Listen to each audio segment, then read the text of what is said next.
Pour ce qui est de ma formation, j'allais dire presque plus un parcours, il y a mon mari qui est un grand guerrier et donc qui m'a ouvert beaucoup de perspectives. Léna qui m'a fait traverser des expériences de vie très uniques en ayant des fonctions préfectorales,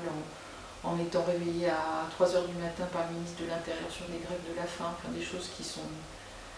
sinon intéressantes, en tout cas étranges. Et il y a aussi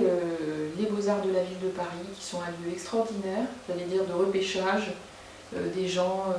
comme moi qui vers 30 ans se sont rendus compte que la vie était ailleurs, enfin en tout cas qu'elle était dans la peinture. Et c'est les ateliers glaciaires de la ville de Paris qui sont des ateliers où on demande d'être présent au moins 3 jours par semaine, donc un investissement qui est assez important, et où j'ai appris qu'on ne pouvait rien apprendre en peinture. Enfin, j'exagère un petit peu, bien sûr, on peut apprendre à tendre une toile, à préparer un médium, mais surtout, j'ai eu un professeur assez extraordinaire qui s'appelle Gonzalo Belmonte,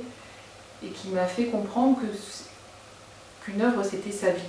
Enfin, il y avait une espèce de tout qui se faisait entre la vie intime qu'on avait, ou sociale qu'on avait, et le projet d'œuvre qu'on développait. C'est ça vraiment que j'allais dire qu'un artiste c'est presque comme une petite planète.